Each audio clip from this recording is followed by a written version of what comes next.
Not only is today Indigenous Peoples Day or Columbus Day, depending on what side of the political aisle you're watching this video from, but also the day where Queen Salote was crowned Queen of Tonga in 1918. Now, to honor her and her life, I, Tonga Victoria, declare this day Queen Salote Day, in addition to acknowledging Indigenous communities across the country. Now, in celebrating her life, here are 3 things that I admire most about Tonga's eternal matriarch. She was a woman who loved her husband. Now, long before Queen Salote took the throne, there were so many people who questioned her legitimacy to the crown. Now, to establish herself as a legitimate power, she was arranged to marry Viliami Tumi Mairefihi just a year before her coronation. Now, in the first few years of her reign, different political and religious parties tried to unseat the queen off of her throne, and much of her ability to not only establish herself as the queen regent, but also win the respect of her peoples came from the help and experience of her husband.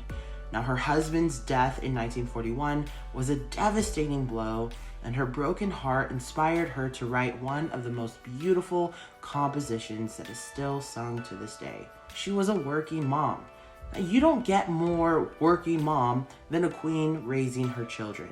Now, while she raised the next king of Tonga, she worked hard to establish Tonga as a debt-free nation, took advantage of modern developments, and made Tonga a political and financial ally to Britain during the fight in World War II. When she wasn't raising her children or leading Tonga into the light of the contemporary age, she wrote a collection's worth of music and poetry that are still sung by congregations and rugby stadiums across the world. She was a woman's woman.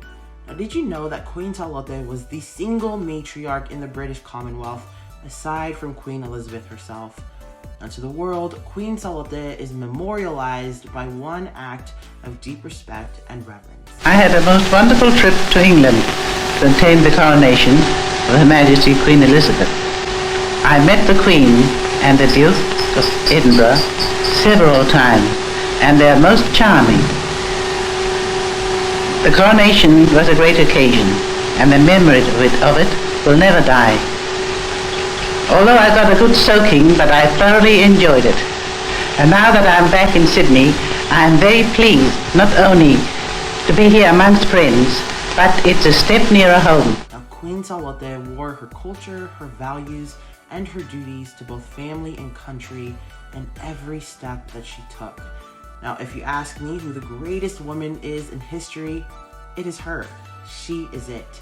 And I am honored to share culture and tradition with her. So today, I celebrate my queen, and I invite you to join me. Stay blessed and stay vigilant, and I will see you in the next video.